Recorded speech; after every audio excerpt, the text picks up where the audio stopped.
Hello po mga kapatid at mga kababayan na nakikinig po sa lahat ng panig ng mundo.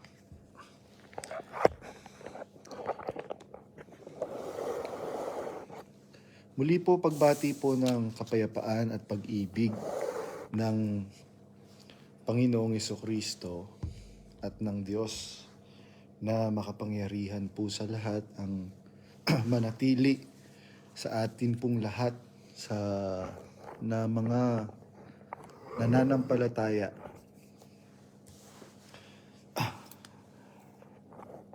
Matindi po ang laban ngayon, laban ng kabutihan at ng kasamaan, mga kapatid. Dahil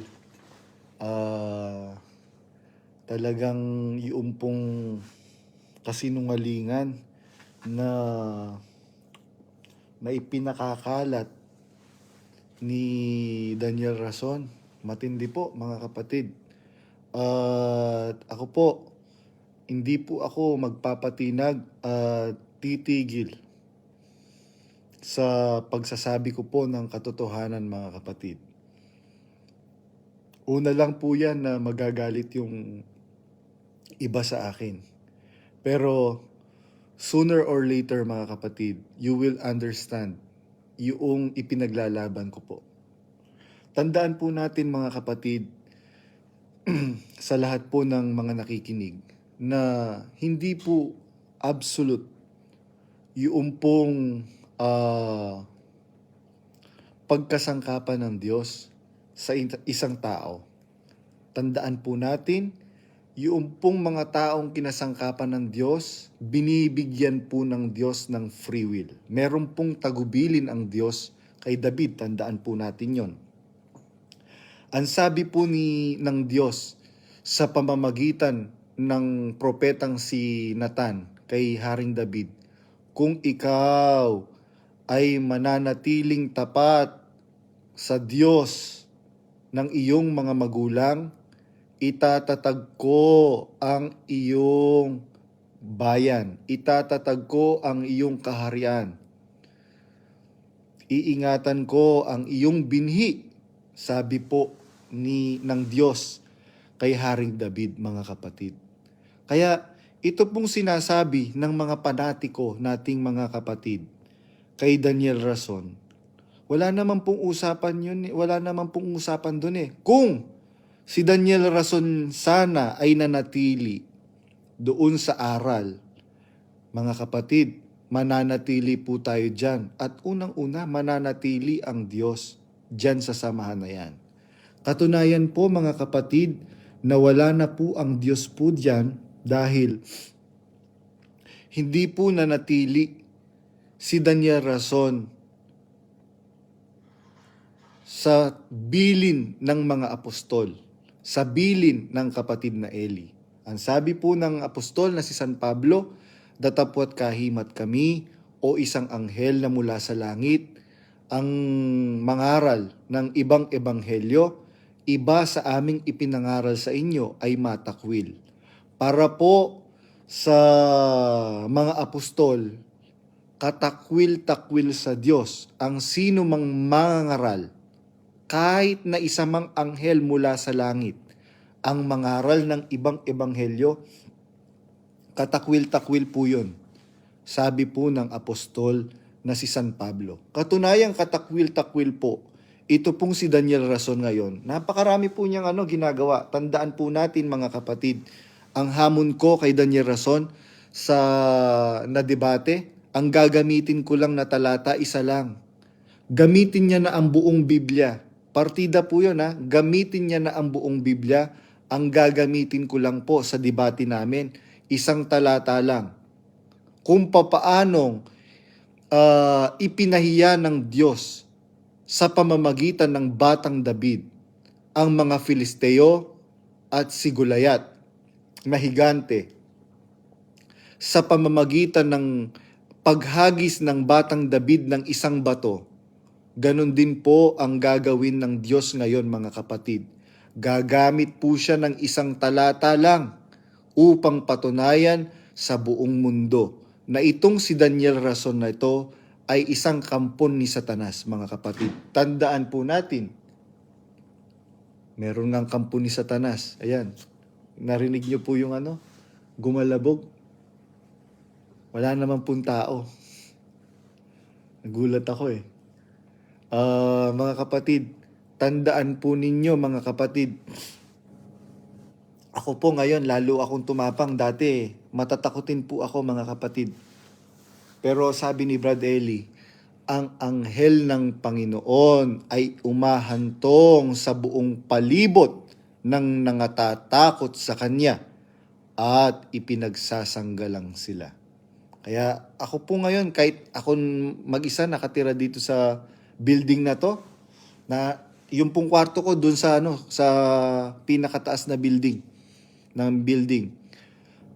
Kaya ganun po mga kapatid, di po ako natatakot. Kahit magpakita ngayon si Satanas, hindi ko siya katatakutan. Bakit? Sabi ng Biblia, kung ang Diyos ang aking katulong, kanino ako matatakot?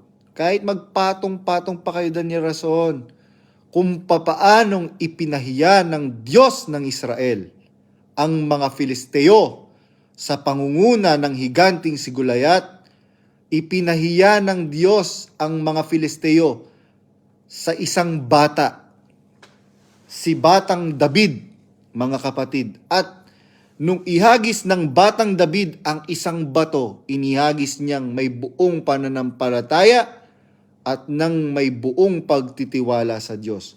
Ganyan din ang gagawin ko sa iyo, Daniel Rason. Gamitin mo na ang buong Biblia.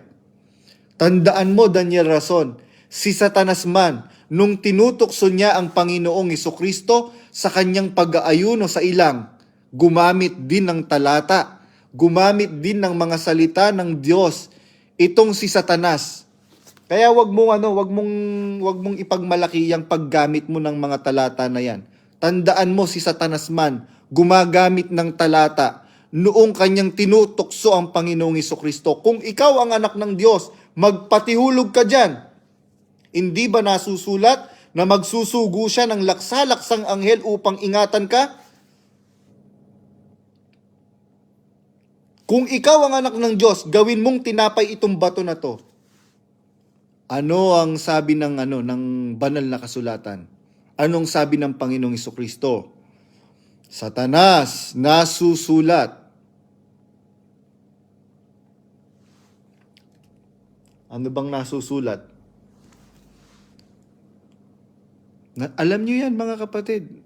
Tinuro yan ni Brother Eli sa atin. Kaya ganun po.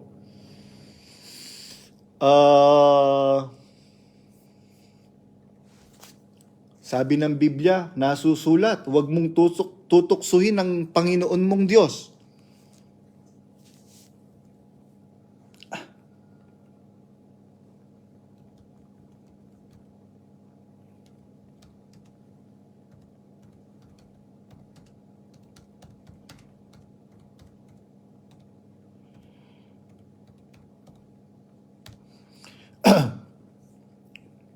Sinabi sa kanya ni Jesus, nakasulat po ito sa Mateo 4:7. Sinabi sa kanya ni Jesus, nasusulat din naman, huwag mong subukin ang Panginoon mong Diyos.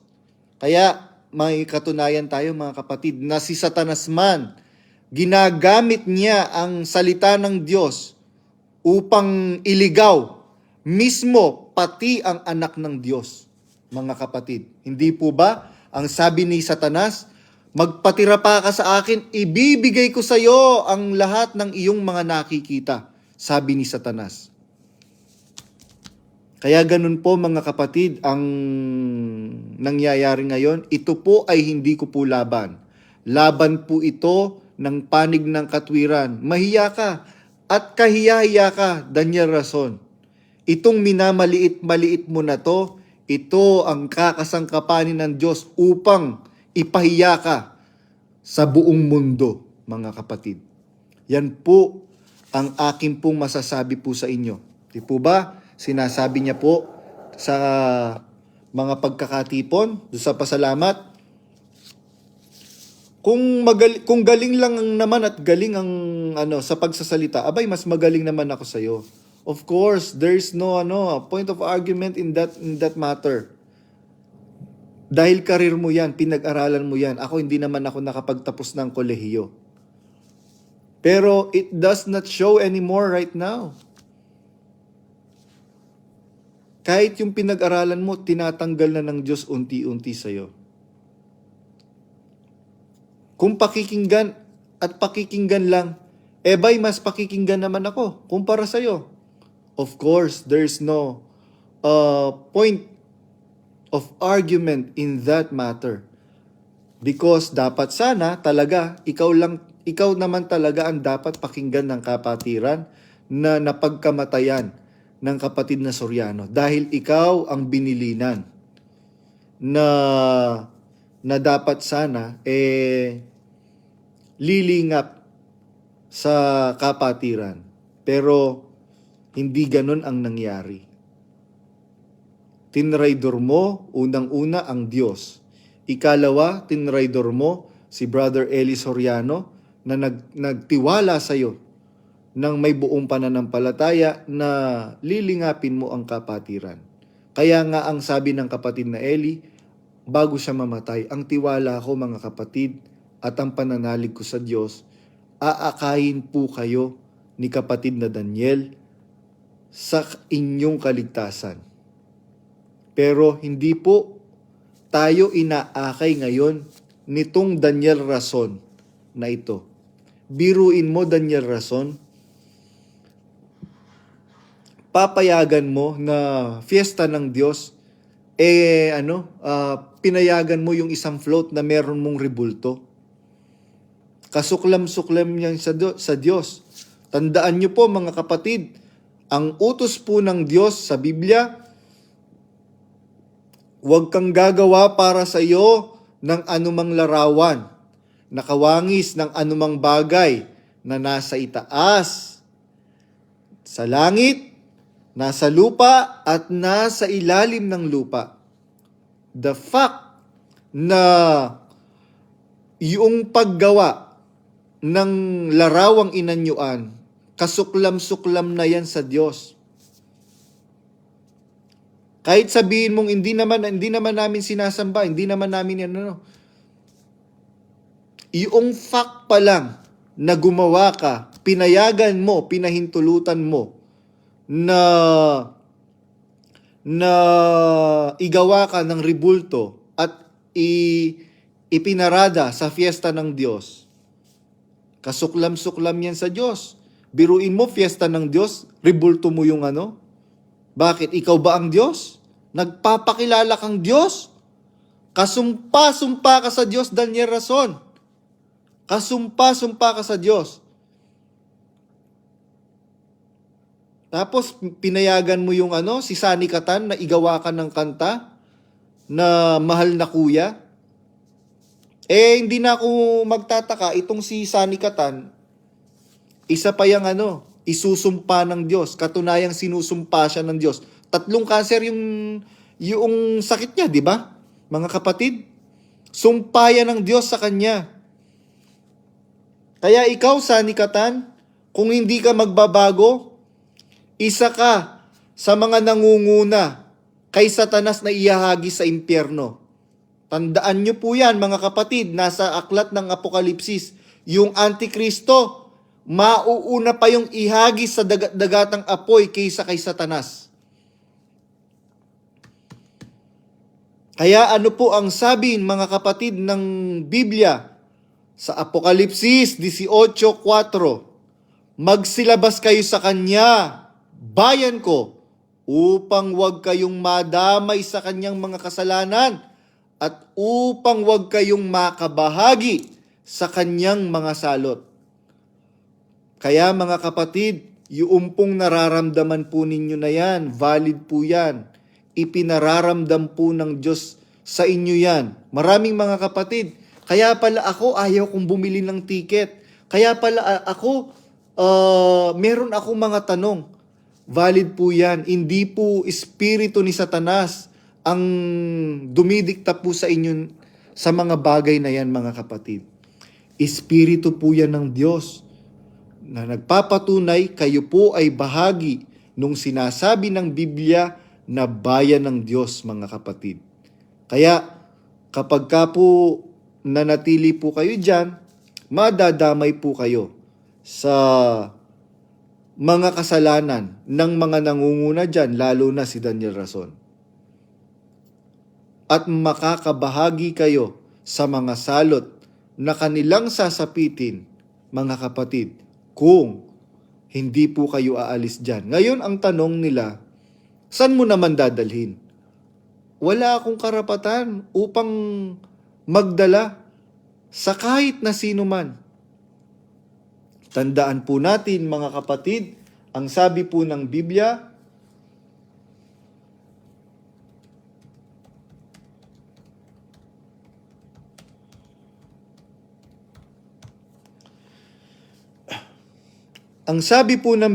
sa Juan 10:11 hanggang 16. Ang sabi po ng Panginoong Jesucristo, ako ang mabuting pastor. Sabi po yan ng Panginoong Jesucristo. Tuloy po natin ang basa, mga kapatid. Ako ang mabuting pastor. Ibinibigay ng mabuting pastor ang kanyang buhay dahil sa mga tupa. Ang nagpapaupa at hindi ang pastor na hindi may-ari ng mga tupa ay nakikitang dumarating ang lobo at pinababayaan ang mga tupa at tumatakas. Mga kapatid, kinikilabutan ako. Ngayon ko lang po nabasa ito, mga kapatid. Hindi po ako gumagawa ng script.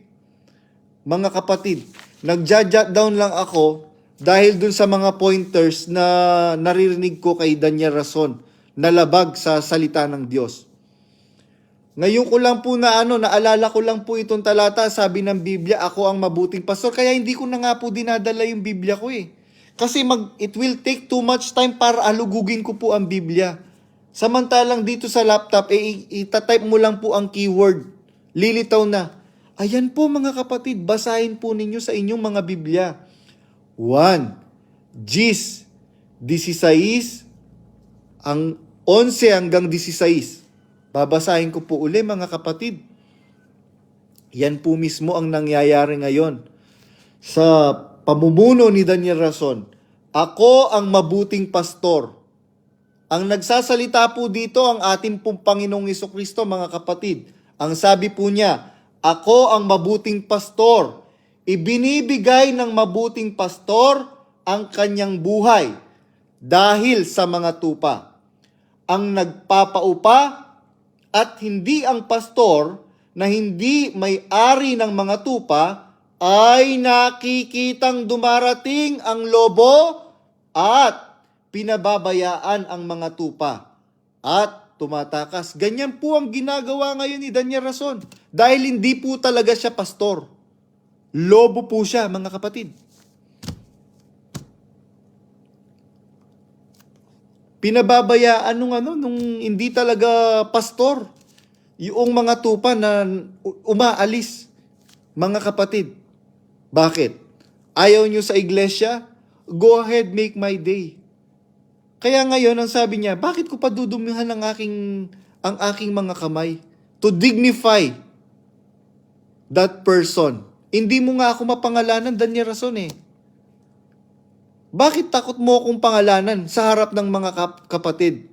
Bakit takot ka na marinig ng mga kapatid na sinasabi mo ang pangalan ko? Dahil mas maraming mga kapatid ang mas maniniwala pagka binanggit mo ang pangalan ko. Mas maraming magiging curious pag binanggit mo ang pangalan ko. Yan ang katotohanan. At mas maraming maninindigan na magsisilayas dyan, Daniel Rason. Tandaan mo yan, mas maraming maninindigan sa katotohanan pagka binanggit mo na ang aking pangalan. Sabi ng Biblia, ituloy po natin. Siya'y tumatakas sapagkat siya'y upahan at hindi ipinagmamalasakit ang mga tupa. Ako ang mabuting pastor, sabi ng Panginoong Hesukristo, at nakikilala ko ang sariling akin, at ang sariling akin ay nakikilala ako. Gaya ng pagkakilala sa akin ng Ama, at ng Ama ay pagkakilala ko, at ng sa Ama ay pagkakilala ko. At ibinibigay ko ang aking buhay dahil sa mga tupa, at mayroon akong ibang mga tupa na hindi sa kulungang ito. Sila'y kailangan ko din namang dalhin ko at kanilang diringgin ang aking tinig, at sila'y magiging isang kawan at magkakaroon ng isang pastor. Yung iisang pastor ng Biblia, walang iba kundi ang ating Panginoong Hesukristo, mga kapatid. Ngayon, ang tanong, saan mo dadalhin? Sabi ng Biblia, sige granting, sinunod natin yung salita ng Diyos sa Biblia. Sa Apokalipsis 18:4, magsilabas kayo sa Kanya, bayan ko, upang wag kayong madamay sa Kanyang mga kasalanan at upang wag kayong makabahagi sa Kanyang mga salot. Saan mo dadalhin? Hindi po ako ang magdadala, mga kapatid. Tandaan po natin, ang mabuting pastor, sabi ng Panginoong Hesukristo,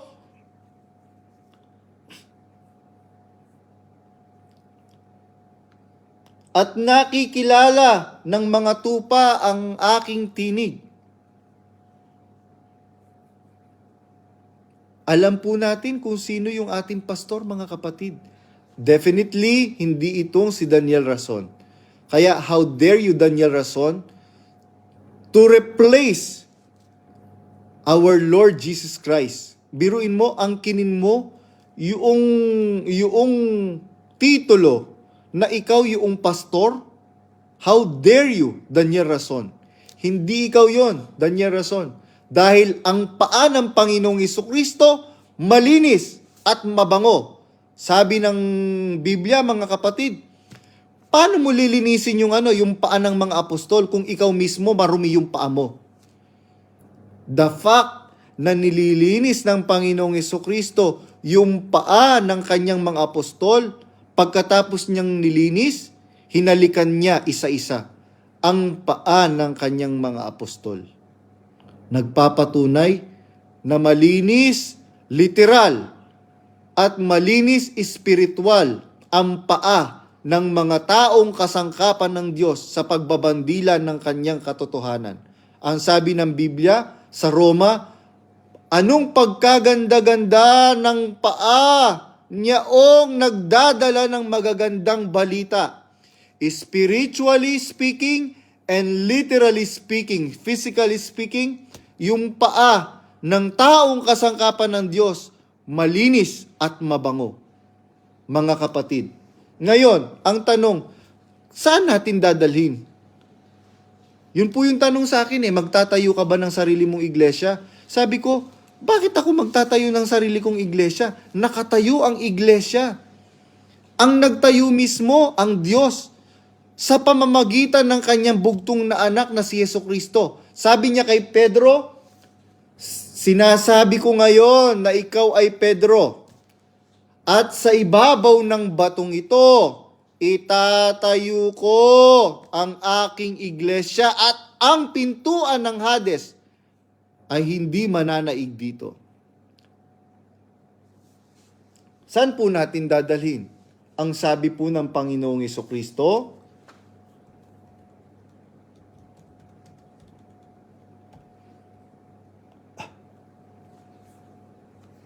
sumagot si Jesus sa aklat po ni San Juan 14:6,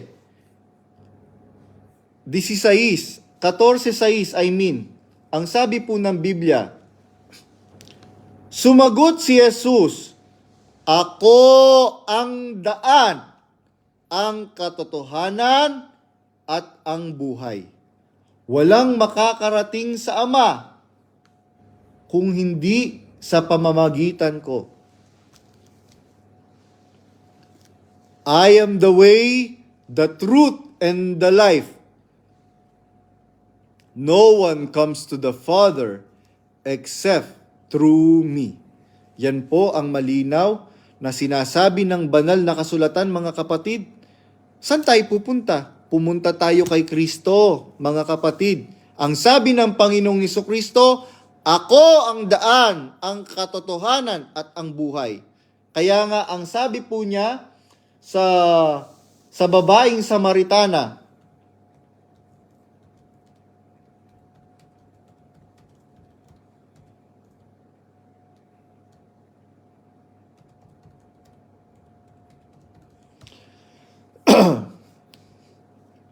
sa Juan, aklat po ni San Juan 4:23-24, ang sabi po, datapwat dumarating ang oras at ngayon nga na sasambahin ng mga tunay na mananamba ang Ama sa Espiritu at katotohanan, sapagkat inahanap ng Ama ang mga gayon na maging mananamba sa Kanya. Ang Diyos ay Espiritu at ang mga sa Kanya'y nagsisamba ay kinakailangang magsisamba sa Espiritu at katotohanan. Paano po natin sasambahin ang Diyos, mga kapatid? Ang sabi po ng ating Panginoong Hesukristo, ang mga tunay na mananamba sa Diyos, kinakailangang sumamba sa Espiritu at katotohanan. Ang sabi po ng Biblia sa 1:17, pakabanalin mo sila sa katotohanan, ang salita mo ay katotohanan. Ang ipangsasamba po natin sa Diyos, mga kapatid, si Kristo. Sapagkat si Kristo ang kinatataguan ng lahat ng lihim ng Diyos. Lahat ng mga bagay na patungkol sa Diyos.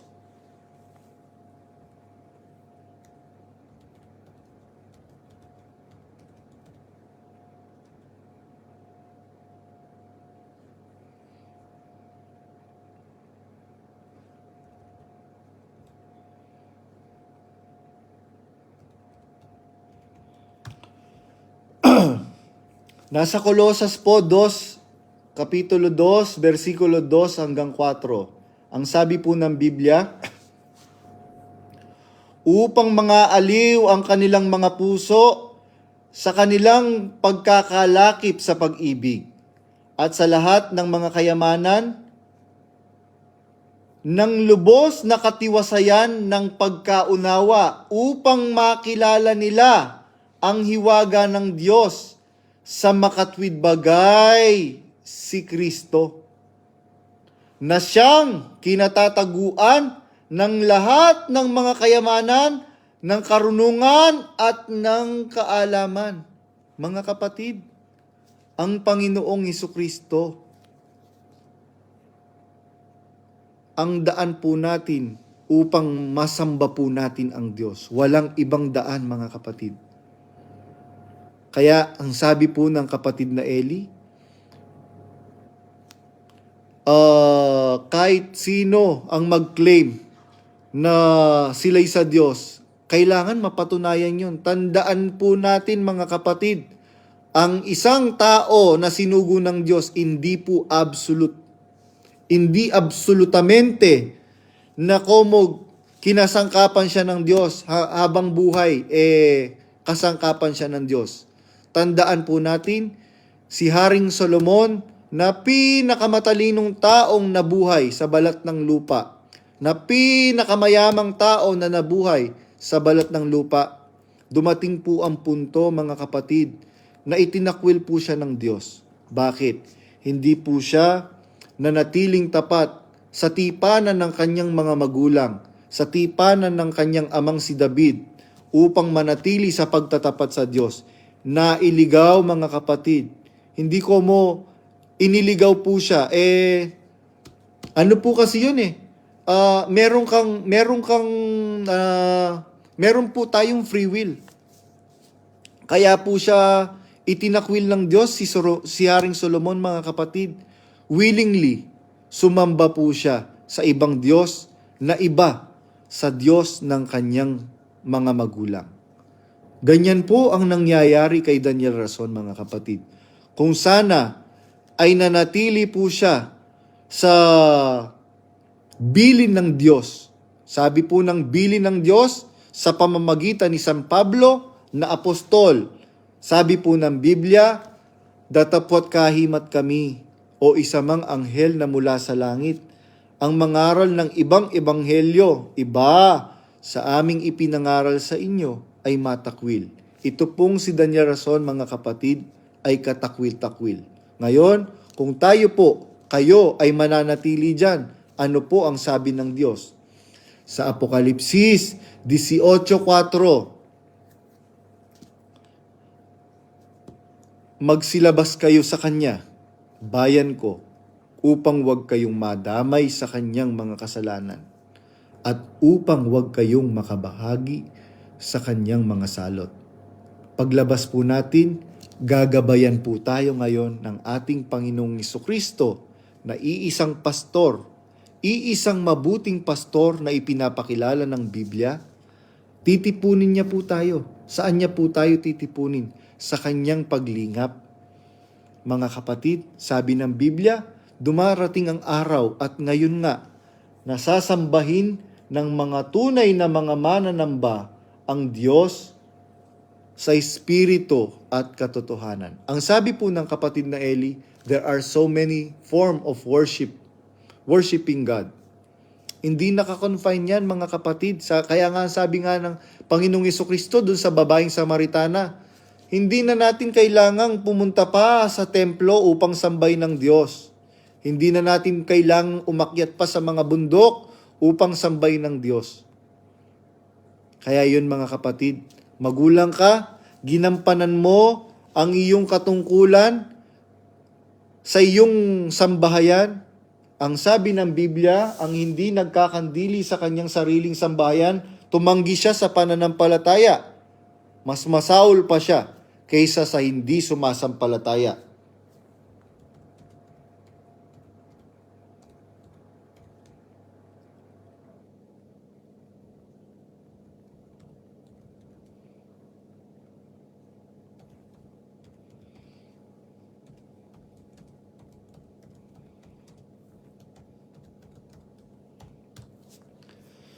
Ang sabi po sa unang Timoteo 5:8, datapwat kung ang sino man ay hindi nagkakandili sa mga sariling kanya, lalong-lalo na sa kanyang sariling sambahayan, ay tumanggi siya sa pananampalataya.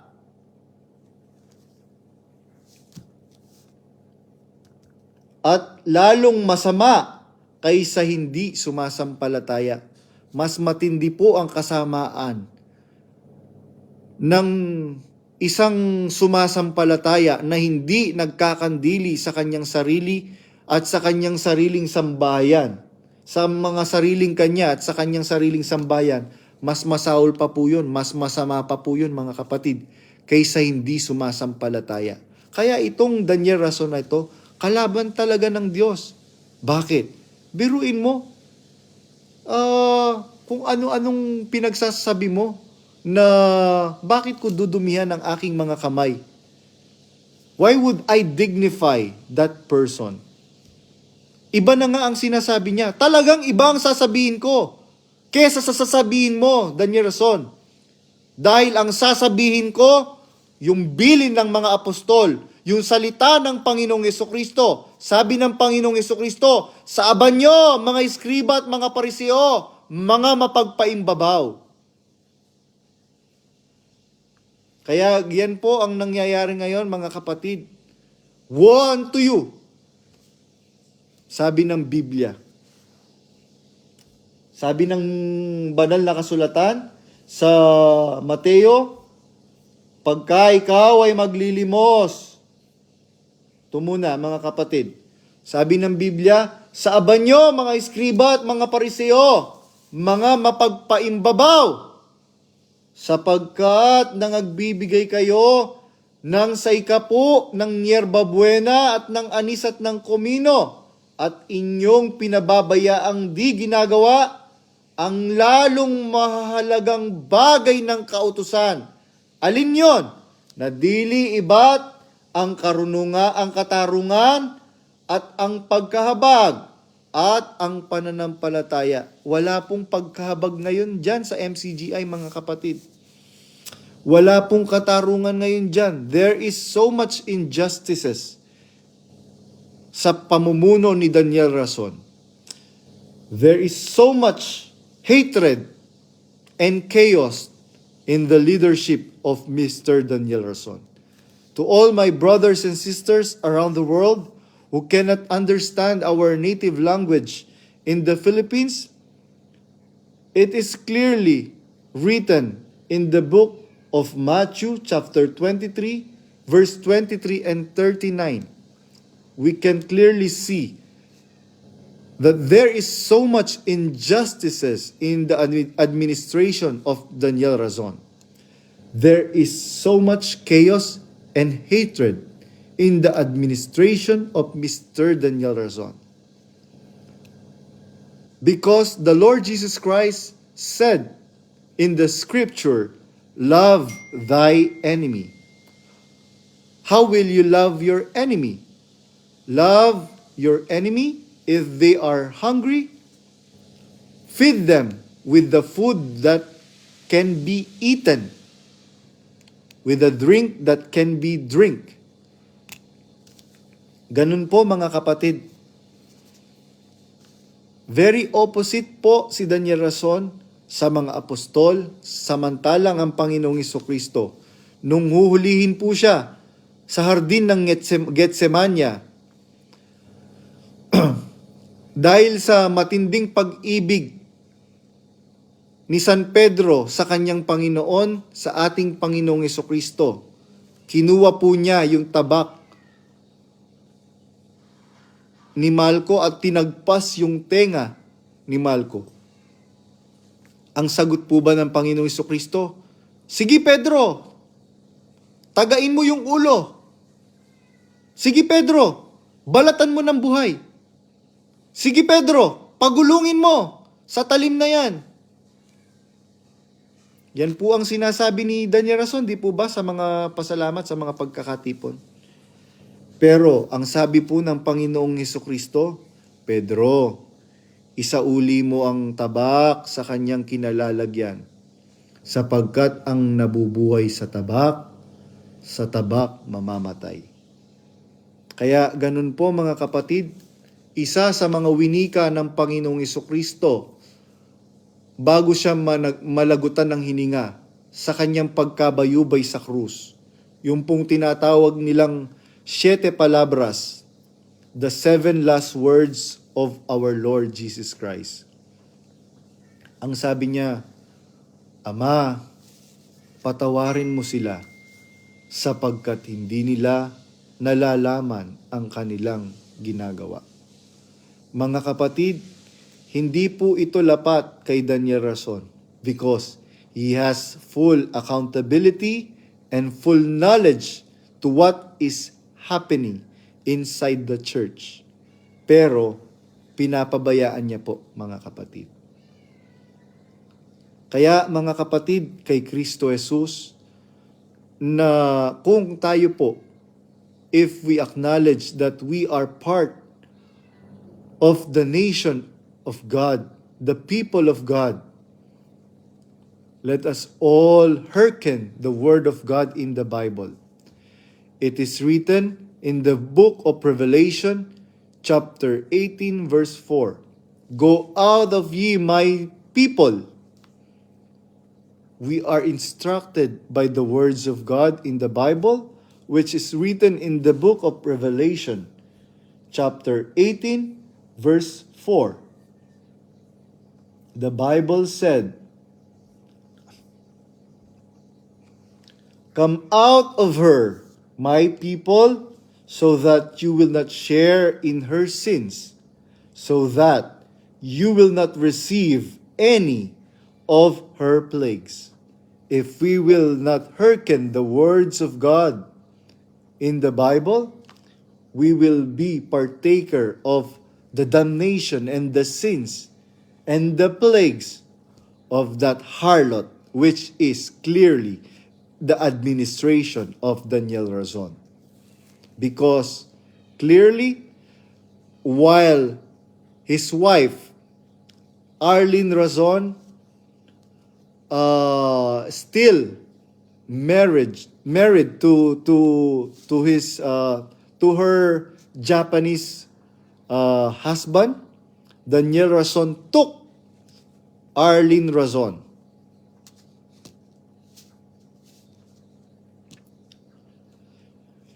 Kaya po yun po mga kapatid, ang katotohanan. Kaya kung pong ang pagbabatayan po natin, yung pong mga salita ng Diyos sa Biblia, ang number 1 pong katiwa-tiwalag, si Daniel Razon. Bakit? Biruin mo, kinalantari mo na itong si Arlene Razon, buhay pa yung kanyang asawang Hapon. Pasinungalingan nyo yan, marami akong ebidensya, mga kapatid. Hindi nila pwedeng mapasinungalingan yan. Pagka hinarap ko yung ebidensya ko, mabubulag tayong mga yan.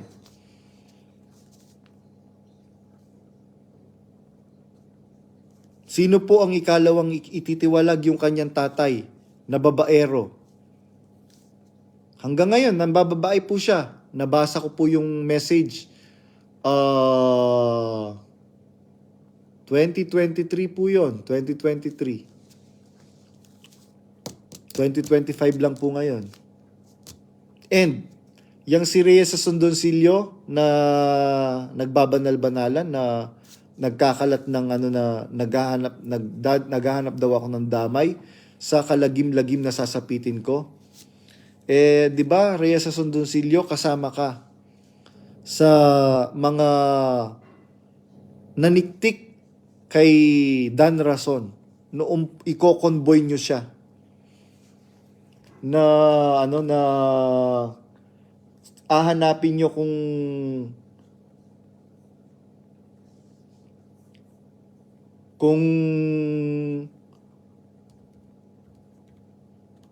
saan pupunta. Ayun, to the surprise na, ayun, nakita nyo kung saan siya pumunta. Sa babae niya, sa bahay ng babae niya. Ayan ba, mapapasinungalingan nyo?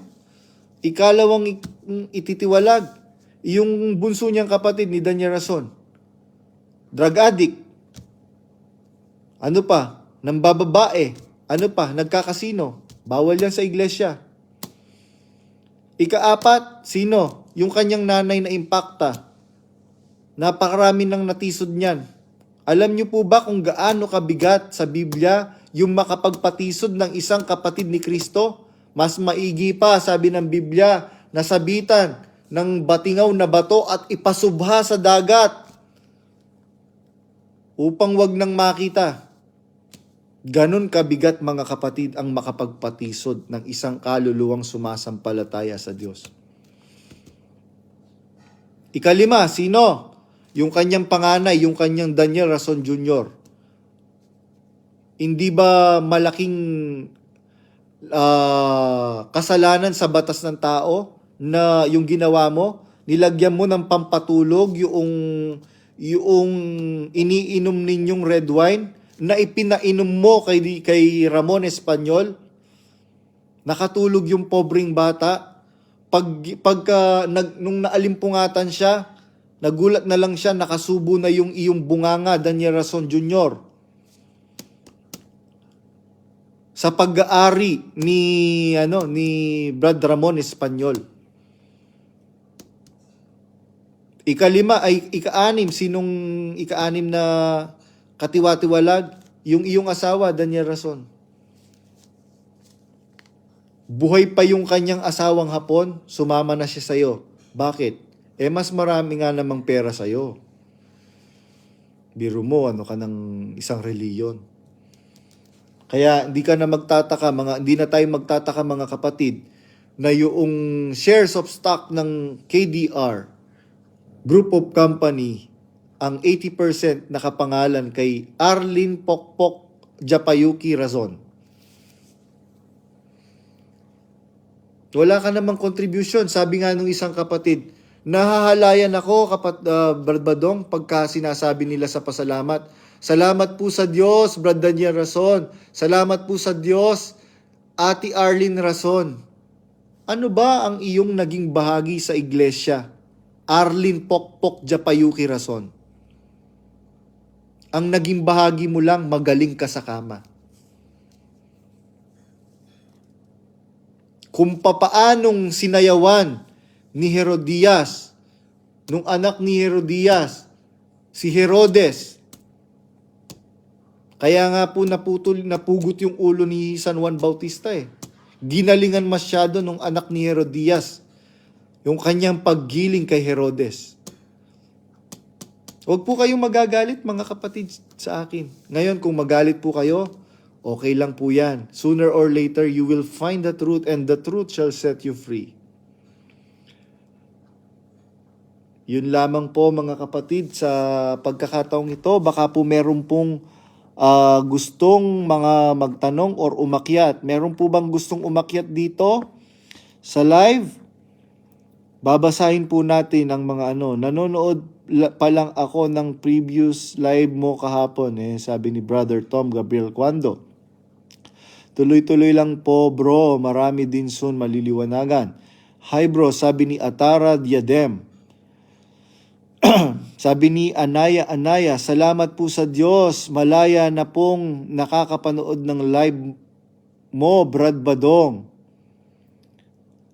Sabi naman ni Sed Watashi.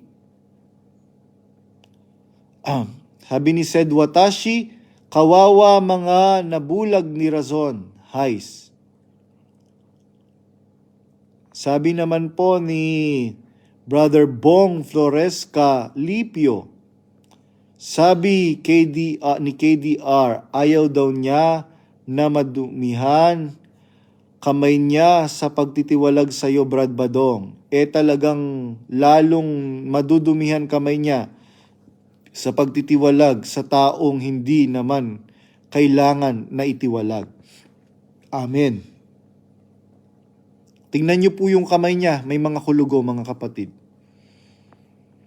Kaya wag siya magmalinis na malinis yung kamay niya. Hello po sa lokal ng EDSA Cubao, kay Sis Myla Hernandez. Sabi ni Abadon Buanerges. Sabi naman ni Brother Roger D. Gonzales, good evening bro.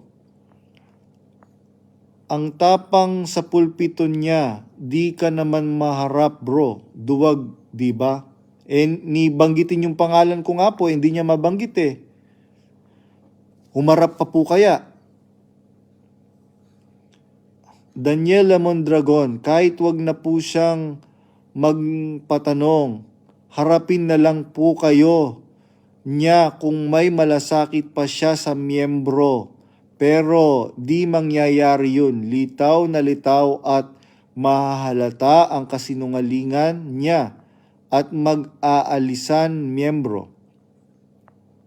Bakit hindi alam ito ni Brother Eli, sabi ni Trod Dort. Kuya Will, si DSR ang mag-aapat na taon na ang paksang pag-ibig, di niya alam paano ganapin. Nakakaiyak, grabe ang kabulukan ng MCGI. Bakit ito sinuway ni Brother Eli? Naagaw na ng diablo ang bayan ng Diyos. Hindi po mga kapatid, kaya nga po ang sabi po ng Biblia sa Apokalipsis 18:4, magsilabas kayo sa Kanya, bayan ko. Katunayan po, hindi naagaw, sabi po ng Panginoong Jesucristo. Sinasabi ko sa iyo ngayon na ikaw ay Pedro, sa ibabaw ng batong ito, itatayo ko ang aking iglesia at ang pintuan ng Hades, hindi mananaig dito.